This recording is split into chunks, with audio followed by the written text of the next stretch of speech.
എല്ലാവർക്കും നമസ്കാരം. ഈ ഒരു അനുഭവം രണ്ടാം ഭാഗമാണ്. നിങ്ങൾക്ക് ഓർമ്മയുണ്ടോ കുറേ ദിവസം മുമ്പ് ഹസ്ബൻഡിൻ്റെ മദ്യപാനവുമായിട്ട് ബന്ധപ്പെട്ടിട്ട് ഒരു അനുഭവം പറഞ്ഞത്? അപ്പോൾ അതിൻ്റെ ബാക്കിയാണ്. അപ്പം എല്ലാവരും കേൾക്കുക. ഇന്നൊരു പ്രത്യേകതയുണ്ട്. ഇന്ന് ഞാൻ ഓരോ അരമണിക്കൂർ കൂടുമ്പോഴും ഓരോ അനുഭവം പറയുകയാണ്. വേറെ ഒരു രക്ഷയില്ല. ഒക്കെ മെമ്പേഴ്സിൻ്റെ തന്നെയാണ്. മെമ്പേഴ്സിൻ്റെ തന്നെ വന്നുകൊണ്ടിരിക്കുന്നുണ്ട് ഒരുപാട്. അപ്പം മെമ്പർഷിപ്പ് ഇല്ലാത്തവരുടെയൊക്കെ മാറ്റി വെച്ചതാണ്.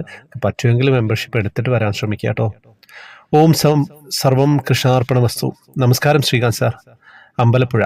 ഞാൻ ത്രിമധുരത്തിൽ അയച്ച എൻ്റെ പ്രതിസന്ധി ഘട്ടത്തിൽ തരണം ചെയ്ത കാര്യങ്ങൾ സാറ് വായിച്ചു കേട്ട് എല്ലാവർക്കും വിഷമം തോന്നി. പക്ഷേ അങ്ങനെ ഒരു ഘട്ടത്തിൽ നമ്മൾ തളർന്നു പോയില്ല. ഭഗവാൻ നമ്മുടെ കൂടെ ഉണ്ടെന്നുള്ള തെളിവ് ആണ് എനിക്കുള്ളത്. ഇനി ഇതിൻ്റെ രണ്ടാം ഭാഗം പറയാം. അങ്ങനെ ഭഗവാന്റെ കൃപയാൽ അക്കൗണ്ടിൽ ക്യാഷ് വന്നു, ഓപ്പറേഷൻ നടക്കുമെന്ന് ഉറപ്പായി. പക്ഷേ ഡോക്ടർ വന്ന് സംസാരിച്ചപ്പോഴാണ് ഒരു കാര്യം പറഞ്ഞത് കേട്ട് ശ്രീകാന്ത് സാർ ഞാൻ ഞെട്ടിപ്പോയി. കാലിൽ ഇൻഫെക്ഷൻ കയറി മുട്ടിന് താഴെ വരെയുള്ള ഭാഗത്തിൻ്റെ ചലനശേഷി നഷ്ടപ്പെട്ടു പോയി. ഇനി അത് മുട്ടിന് മുകളിൽ വെച്ച് മുറിച്ചു മാറ്റണം. അല്ലെങ്കിൽ പിന്നെ കിഡ്നി, ഹാർട്ട്, കരൾ അങ്ങനെ മുകളിലോട്ട് ഇൻഫെക്ഷൻ കയറും. പിന്നെ എന്താ അവസ്ഥ എന്ന് പറയാനാകില്ല എന്ന്. അപ്പോൾ കാല് മാറ്റിയാൽ 6 മാസം കഴിഞ്ഞാൽ കാല് വയ്ക്കാമെന്നൊക്കെ പറഞ്ഞ് ഡോക്ടർ എന്നെ സമാധാനിപ്പിച്ചു. സത്യത്തിൽ ശ്രീകാന്ത് സാർ, അതുവരെ പിടിച്ചു നിന്ന ഞാൻ പൊട്ടിക്കരഞ്ഞു. മകൻ്റെ ദേഹത്തോട്ട് വീണ് കരഞ്ഞുപോയി. മോളും ഭയങ്കര കരച്ചിൽ. മോനെ, ഇനി നമ്മൾ എന്ത് ചെയ്യും? എന്താ ചെയ്യേണ്ടത്? എങ്ങനെ ജീവിതം മുന്നോട്ട് പോകും? മക്കൾക്ക് ജോലിയായില്ല, 3 പേരും പഠിക്കുന്നു. അങ്ങനെ ഒരു നിമിഷം എനിക്ക് എന്ത് ചെയ്യണമെന്നറിയാതെ ഞാൻ പകച്ചുപോയി. മൂത്തത് 2 ആൺമക്കളാണ്. അവരെന്നെ സാന്ത്വനപ്പെടുത്തി, ഞങ്ങളുണ്ടമ്മ, കരയരുത്, ധൈര്യമായിട്ടിരിക്കെ, ഇത്രയല്ലേ സംഭവിച്ചുള്ളൂ. ഡോക്ടർ പറഞ്ഞത് കേട്ടില്ലേ, കാല് വയ്ക്കാമെന്ന്. നമ്മൾക്ക് അച്ഛനെ കിട്ടുമല്ലോ, ബാക്കിയെല്ലാം ദൈവത്തിന് വിട്ടുകൊടുക്കുക. അമ്മയുടെ പ്രാർത്ഥന ഭഗവാൻ കേൾക്കാതിരിക്കില്ല എന്ന് പറഞ്ഞ് എല്ലാവരും എനിക്ക് ധൈര്യം തന്ന് പിടിച്ചു നിർത്തി.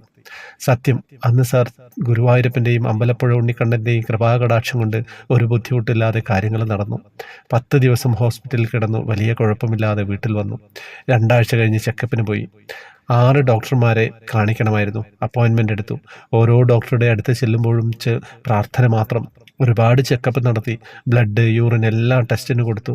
10 ദിവസം കഴിഞ്ഞ് വരാൻ പറഞ്ഞു. എനിക്ക് ഉറക്കമില്ല, ടെൻഷൻ കൊണ്ട്. പ്രാർത്ഥന മാത്രം. ബ്ലഡ് ടെസ്റ്റ് വരുമ്പോൾ ഒന്നിനും കുഴപ്പമില്ല, എല്ലാം നോർമലായിരിക്കണമെന്ന് പ്രാർത്ഥന. റിസൾട്ട് വരുമ്പോൾ എല്ലാം നോർമലാകണമെന്ന് ഇത് ത്രിമധുരത്തിൽ പറയാമെന്ന് പ്രാർത്ഥിച്ചിട്ടോ. അങ്ങനെ എൻ്റെ ഭഗവാൻ അനുഗ്രഹിച്ചു. റിസൾട്ട് എല്ലാം നോർമൽ. ഇനി 1 മാസം കഴിഞ്ഞ് ചെക്കപ്പിന് ചെയ്താൽ മതി. മുറിവ് ഉണങ്ങി. എല്ലാം എൻ്റെ കണ്ണൻ്റെ കൃപ. 5 മാസം റെസ്റ്റ് ഉണ്ട്. പിന്നെ കാല് വയ്ക്കാം. എനിക്കിത് ത്രിമധുരത്തിൽ കൂടി എല്ലാവരെയും ശ്രീകാന്ത് സാറിൻ്റെ ശബ്ദത്തിലൂടെ അറിയിക്കാൻ പറ്റിയതിൽ സന്തോഷം തോന്നുന്നു. ഇനി ബാക്കി കാര്യങ്ങളെല്ലാം നടക്കാൻ വേണ്ടി എല്ലാവരുടെയും പ്രാർത്ഥന ഉണ്ടാകണം. ഇപ്പോൾ അദ്ദേഹത്തിനുണ്ടായ മദ്യപാനം, പുകവലി എല്ലാം മാറിയിട്ടോ. ആരെയും പേടിയില്ലാതെ നടന്നതുകൊണ്ട് ഭഗവാൻ അദ്ദേഹത്തെ ഒന്ന് പേടിപ്പിക്കാൻ വേണ്ടി ചെയ്ത ഒരു മായാജാലമായിരിക്കും. ബാക്കിയെല്ലാം അദ്ദേഹം നോക്കിക്കൊള്ളുമെന്ന വിശ്വാസത്തോടെ ഞാൻ നിർത്തുന്നു. എന്താ കഥ? ഇത് കുറേ ദിവസമായിട്ടോ ഈ രണ്ടാം ഭാഗം അയച്ചു തന്നിട്ട്. സത്യം പറഞ്ഞു കഴിഞ്ഞാൽ ഞാൻ പറഞ്ഞില്ലേ, ഇത് ഞാൻ പ്രയോറിറ്റി കൊടുത്ത് പറയായിരുന്നു. പക്ഷേ എനിക്കൊന്നും ചെയ്യാൻ പറ്റിയില്ല. അത്രയും അനുഭവങ്ങളാണ് വന്നത്. അപ്പം ഈ ചേച്ചി മെമ്പർ കൂടിയാണ്, എന്നിട്ടും ഇത്രയും ലേറ്റായി. അപ്പം മെമ്പർഷിപ്പ് ഇല്ലാത്തവരുടേത് വളരെ ലേറ്റായിക്കൊണ്ടിരിക്കുകയാണ്. എനിക്കൊന്നും ചെയ്യാൻ പറ്റുന്നില്ല എന്നുള്ളതാണ് സത്യം. അപ്പോൾ കഴിയുന്നവരൊക്കെ മെമ്പർഷിപ്പ് എടുത്ത് വരിക. ഇന്ന് ഞാൻ 10ഓളം അനുഭവങ്ങൾ പറയുന്നുണ്ട്. അതിൽ പിന്നെ ഓരോന്നും അരമണിക്കൂർ ഇടവിട്ട് അപ്ലോഡ് ചെയ്യും. നോക്കിയിരിക്കുക കേട്ടോ, നിങ്ങളുടേത് വരുന്നുണ്ടോ എന്നുള്ളത്. ഹരേ കൃഷ്ണ.